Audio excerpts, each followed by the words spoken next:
Hi friends, I'm Sarah. Welcome back to my channel, SiFi Tarot.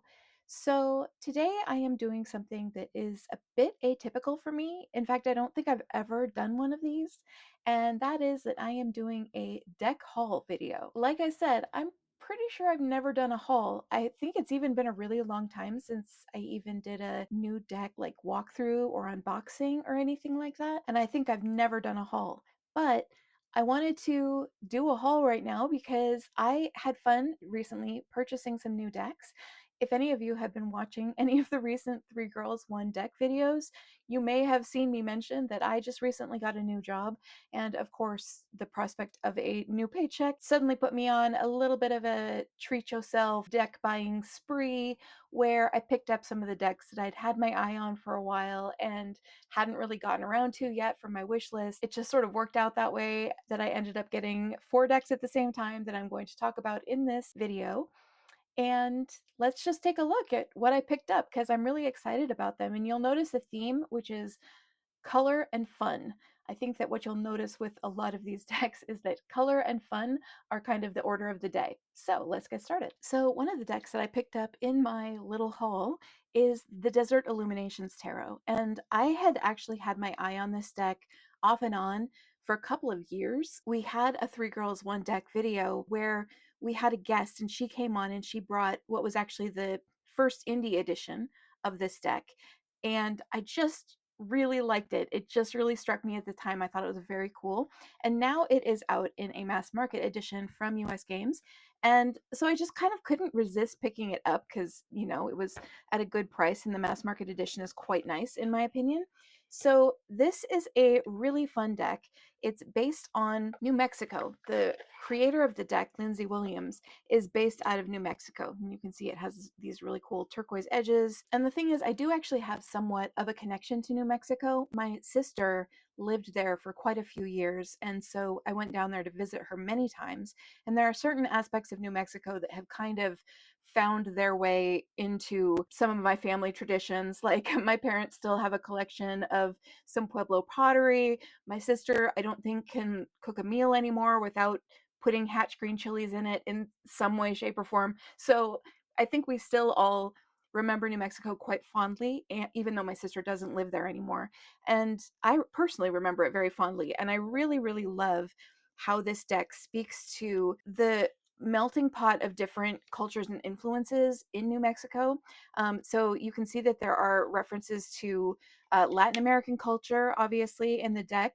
There's aliens in the deck because, of course, Roswell is in New Mexico. So there's a strong tradition around aliens in that part of the world. There are references to old Wild West figures, like this is Buffalo Bill Cody.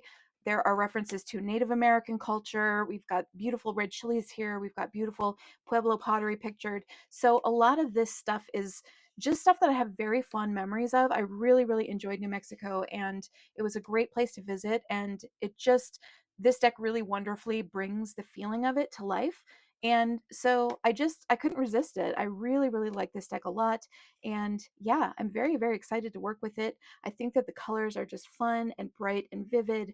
And the feel of the deck has both seriousness to it, you know, in terms of some of the various cultural associations, but there's also a great deal of just fun to it. And so I really, really enjoy it. And I'm very much looking forward to working with this one and just enjoying all of my fond memories of Albuquerque, where my sister used to live. So that again is the Desert Illuminations Tarot, and this is the mass market edition from US Games. So this edition is pretty much obtainable anywhere you can get decks. So still on the theme of fun, colorful decks, this is a deck that I saw on Tom Benjamin's channel, and it really, really struck me. This is the Bon Sequitur Tarot, so non sequitur, but with a B, basically. And just something about the artwork of this deck really, really spoke to me. So this is by a creator named Zephyr Fotenhauer, I think is how you say the name. And as you can see, it's full of color. It's a fun square shape for a deck. And the artwork of this deck just really appealed to me. It's done very much in sort of overlapping printmaking colors. So you can see the cyan and magenta and yellow all throughout the deck. And I really, really enjoyed the artwork of this deck. I think the fact that the Fool reminded me a bit of Anne of Green Gables is part of what drew me to the deck. But then I also just really enjoy the art style, and I really enjoy the takes on a lot of the cards and the way that it depicts the card meanings. It just has a great, vibrant, full of life kind of feel to it, and I really, really like it. This is a great one. I actually have started working with this one a little bit. The Devil in particular is a card that I really enjoy. I love how all of these different figures are sort of fitting together and meshing together to sort of show the oppression of the two central figures. I love the way that the artwork is done. I love the composition of all of these artworks and just the overall vibrancy and feel of this deck. It has a lot of wit to it, like this Screaming Tower. It's just a really great deck. And so I'm very much looking forward to working with this one more. I just think it's really great. So that is the Bon Sequitur Tarot. This is an indie deck that is available via the artist's website, so I will link that down below if anybody's interested. But this one just really grabbed me. So again, here we are still in the whole category of fun decks, and this is Todd Alcott's SciFi Tarot. This is a deck that I originally saw on Marlena's channel. It just struck me so hard, and the fun of this deck for me is about nostalgia. So Todd Alcott, I believe, has a couple of other decks. I believe he's also the creator of the Pulp Tarot and the Horror Tarot. So those have kind of a similar style to this, but neither of those have ever really appealed to me because I don't have a very strong personal connection to pulp stories or to horror. But sci-fi, I absolutely do. And this deck, first of all, it comes in a completely delightful box that makes it look like a sort of item from the library of this galactic hive mind. And the little white book also is really fun. It's written from the standpoint of a far future AI intelligence after the extinction of the human race, basically talking about its research on humanity and how imagery in tarot cards expresses facts and information about humanity. Here are the backs. If there's one thing I don't like about this deck, it's the backs, but I'll live. The fun of this deck is really in the artwork because all of it is made to look like vintage sci-fi magazine and book covers.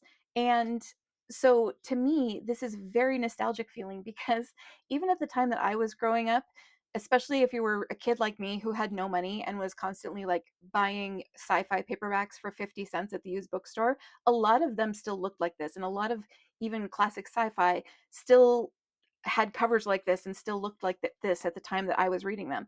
And so this just has such a nostalgic feel to me, and the way that the art is done is really clever, and it just, like, I'll hold one up closely. You know, for each one it indicates whether or not it's the major or minor arcana. You get the card number, and it just has this really clever, funny, campy take on all of the card meanings, and they all look exactly like the cover of a magazine or a sci-fi novel, and it's so fun.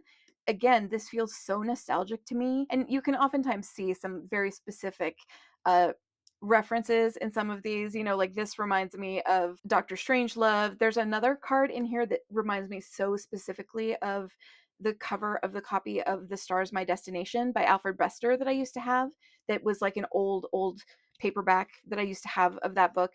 So it just, Heartache from Beyond Time and Space, Three of Swords. It just is so much fun. This one is another very nostalgic feeling one for me. I super enjoy this deck and the artwork. I think it's really fun and really wonderful, and I am so looking forward to working with this one. Every single card in this makes me smile. Every single card in this makes me think back to some book that I've read or some work of classic sci-fi that it reminds me of the cover, and it just is so much fun.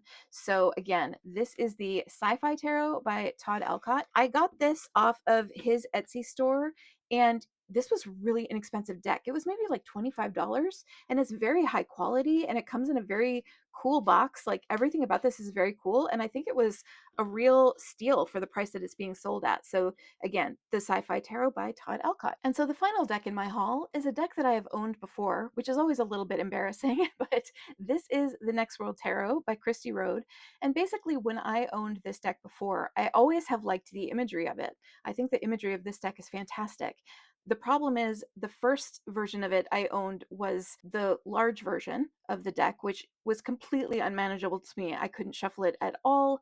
it was really, really difficult to work with. And I could have trimmed it, but instead, I knew that the deck was available in a smaller edition. So I thought, oh, I'll just rehome the big edition and get the smaller edition. Then I got the smaller edition and it was way too small. And I couldn't work with that one either. So I ended up rehoming that one also. But the idea of potentially reacquiring this deck and actually taking the time to trim it has always sort of remained open in the back of my mind as a little bit of a possibility, because I think it's something that somebody even brought up to me the first time I rehomed the deck is, you could just trim that. And I just didn't for whatever reason.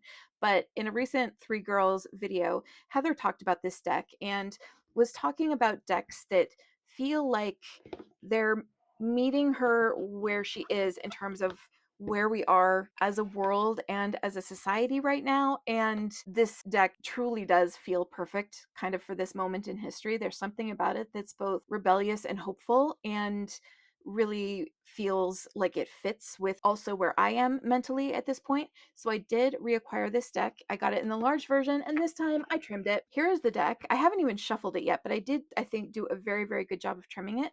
I had seen on YouTube a video of this deck where it was trimmed completely down to the artwork, and I might still consider doing that. The way that I did it was that I took off all the borders, but I left just the card title at the top. I might at some point in the future also take that off. I'm not sure, but for now I'm going to leave it on because it still actually is pretty manageable for me, with the title still on. It's a little bit long for me, but not too bad. I also think that trimming it really made the artwork pop more. For some reason, I feel like the white borders kind of washed out the colorfulness of this artwork a little bit. And when you take those white borders off, the artwork just feels so vibrant and front and center and like right in your face. And I love that about it now that it's trimmed. And, this is an incredible deck. I'm sure most people have seen this deck before. I also think that the backs turned out really well, the way that I trimmed it. This particular Lovers card is absolutely one of the most important cards in this deck to me. I love this card so much.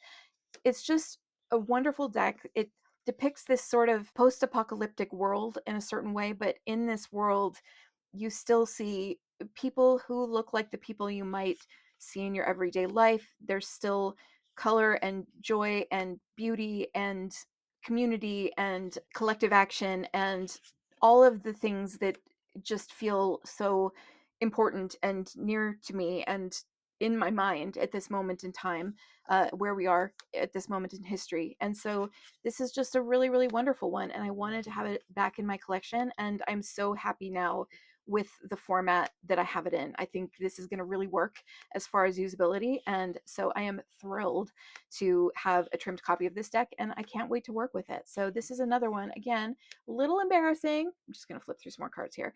A little embarrassing just because, I have owned this deck before. I will say that the Ace of Cups is the only card in this deck that really bothers me because I am quite freaked out by lotus pods. When I was growing up, my mom had these two big arrangements of dried flowers in these huge tall vases that sat on either side of our fireplace, and the dried flower arrangements had lotus pods in them. And even as a kid, I was so freaked out by these dried lotus pods, like the little holes and everything. Anyway, so that card is the only one that bothers me, but it's fine. I'll get over it. But yeah, this is just a really wonderful one. I can't wait to work with it. It just feels really good to have it in my collection again. It feels really good to know that I'm going to be able to work with it in this size, and I'm very, very happy with how it turned out. So again, that is the Next World Tarot by Christy Rode. So that's it. Thank you so much for hanging out with me while we took a look at my little haul of decks that I have gotten recently, in a little bit of celebration of the fact that I am going to be going back to work in a regular 9-to-5 job. I could devote a little bit of extra money to my hobby of tarot that I have been kind of struggling with reconnecting with, and just felt like giving myself a little bit of a treat in terms of some tarot decks that had really struck me recently, or had really caught my eye, or had been on my wish list for a while. So thanks so much, everybody, and have a great one. Bye-bye.